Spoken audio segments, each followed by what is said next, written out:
বিসমিল্লাহির রহমানির রহিম। প্রিয় দর্শক, বর্তমান সময়ের আলোচিত বিষয়গুলোর মধ্যে সবথেকে গুরুত্বপূর্ণ বিষয়ের মধ্যে একটি হচ্ছে যে বাংলাদেশ জামায়াতে ইসলামের ভারপ্রাপ্ত সেক্রেটারি জেনারেল সাবেক জনাব এটিএম আজহারুল ইসলামের মুক্তি কেন হচ্ছে না, বা সরকার কেন জনাব এটিএম আজহারের মুক্তি দিচ্ছে না। অনেকের মনে এরকম প্রশ্ন জাগে যে যদি 5 তারিখেই বিএনপি যদি বেগম জিয়ার মুক্তি নিতে পারে, তাহলে কেন জামাত নিল না?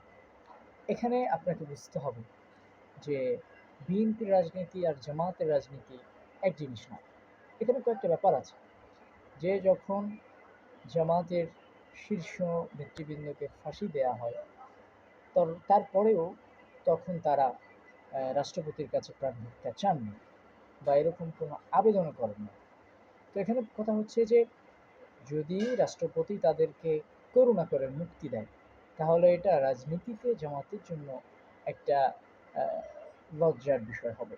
কারণ তারা যেখানে তাদের নেতৃবৃন্দ ফাঁসির মঞ্চে যাওয়ার পরেও রাষ্ট্রপতির কাছে বা রাষ্ট্রের কাছে মাথা নত করেননি, সেখানে আহ, দেশের পরিস্থিতি স্বাভাবিক হওয়ার পরে বা সেই ফ্যাসিস্ট সরকার পালিয়ে যাওয়ার পরে তারা রাষ্ট্রের কাছে বা প্রেসিডেন্টের কাছে ক্ষমা চাইবেন বা করুণা নিয়ে মুক্তি পাবেন, বিষয়টা কিন্তু এমন নয়।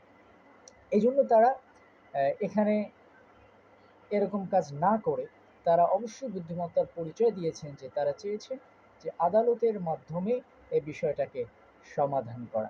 এখানে আরেকটা বিষয় হলো, যখন জনাব এটিএম আজহারুল ইসলাম মুক্তি পাবেন আদালতের মাধ্যমে, বেকসুর খালাস পাবেন, তখন জামাতের যে একটা একাত্তর একাত্তর নিয়ে যে একটা কাহিনী আছে, এটাকে জামাত আদালতের মাধ্যমে প্রমাণ করবেন যে 71-এ জামাত কোনো ধরনের অপরাধের সঙ্গে জড়িত ছিল না।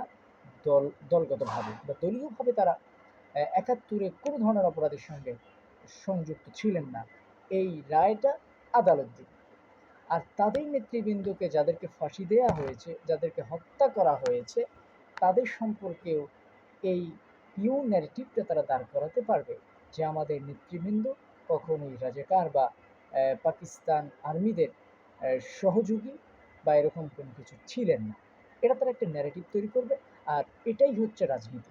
তারা যদি আজকে রাষ্ট্রপতির করুণা নিয়ে মুক্তি নিত, তাহলে কিন্তু তারা আসলে ভবিষ্যৎ রাজনীতিতে একটা সুবিধাজনক অবস্থান নিতে পারতো না।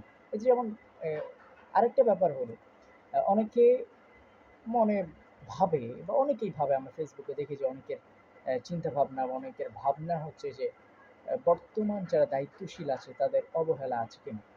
এখানে সম্পূর্ণ একটা ভুল চিন্তা বা ভুল মেসেজ বা ভুল দর্শন আপনার, যে এখানে বর্তমান যারা দায়িত্বশীল আছে তাদের অবহেলার কোনো প্রশ্নই আসে না।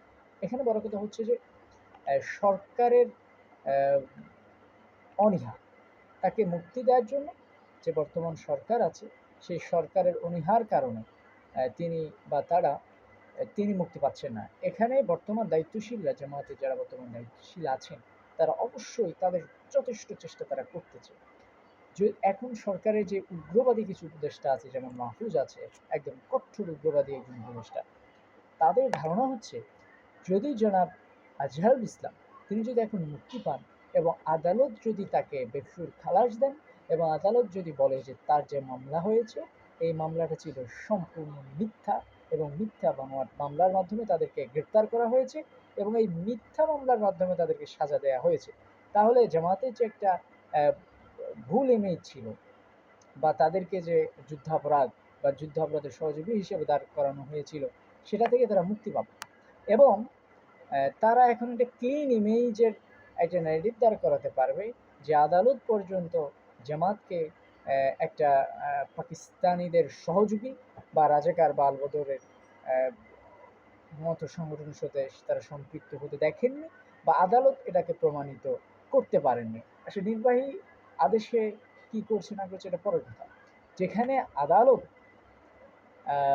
27 মে রায় পাওয়া যাবে আজহার ভাইয়ের, তো আদালত যদি আজহার ভাইকে সম্পূর্ণ বেকসুর খালাস দেন, তাহলে এটা প্রমাণিত হবে যে তিনি ছিলেন একদম নিরপরাধ, এবং জামাতের যে সাবেক নেতৃবৃন্দকে ফাঁসি দেওয়া হয়েছে, শহীদ করা হয়েছে, তাদেরটাও এটা প্রমাণিত হবে যে তারাও নিরপরাধ ছিলেন, এবং তাদেরকে ফাঁসি দেওয়া হয়েছে একমাত্র রাজনৈতিক প্রতিহিংসার কারণে। এখানে এটা হচ্ছে জামাতের সব থেকে বুদ্ধিভিত্তিক একটা রাজনীতি। যদি তারা 5 তারিখে যদি প্রেসিডেন্টের কাছে, রাষ্ট্রপতির কাছে তারা যদি মুক্তি নিত, বা তারা যদি সেখানে চাপ দিত, অবশ্যই আজহার সেদিন মুক্তি দিত। কিন্তু তারা মুক্তি না নেওয়ার কারণে তারা যখন আইন এবং আদালতের মাধ্যমে মুক্তি নিচ্ছেন বা মুক্তি নিয়েছে, তখন তাদের ভবিষ্যৎ রাজনীতি এভাবে করতে পারবে যে আমরা কখনো সরকারের কাছে মাথা নত করিনি, এবং আদালতের মাধ্যমে এটা প্রমাণিত হয়েছে যে আমাদের নেতৃবৃন্দ যাদেরকে শহীদ করা হয়েছে তারা সম্পূর্ণ নিরপরাধ ছিলেন, এবং আমাদের সাবেক ভারপ্রাপ্ত সেক্রেটারি জেনারেল জনাব এটিএম আজহারুল ইসলাম ভাইও সম্পূর্ণ নিরপরাধ ছিলেন, এবং আদালত তাকে স্বীকৃতি দিয়েছেন। সুতরাং যারা অতি আবেগী, তারা মনে করে যে রাষ্ট্রপতির মাধ্যমে তাদের মুক্তি নেওয়া উচিত ছিল, এটা সম্পূর্ণই একটা আপনার ভুল দর্শন। বরঞ্চ এতদিন দেরি হলো এটা কোনো বিষয় না। রাজনীতিতে একজন ব্যক্তি রাজনীতির মূল স্টেক হোল্ডার নয়, রাজনীতিকে সারাজীবন করতে হবে দলগতভাবে। এই ন্যারেটিভটা জামাত বা এই সংগঠনটি সারা জীবন করতে পারবে যে আমাদের দল বা সাংগঠনিকভাবে আমাদের পূর্ববর্তী দায়িত্বশীলরা, আমাদের শহীদ নেতৃবৃন্দ, তারা কখনোই কোনো অপরাধের সঙ্গে সম্পৃক্ত ছিলেন না।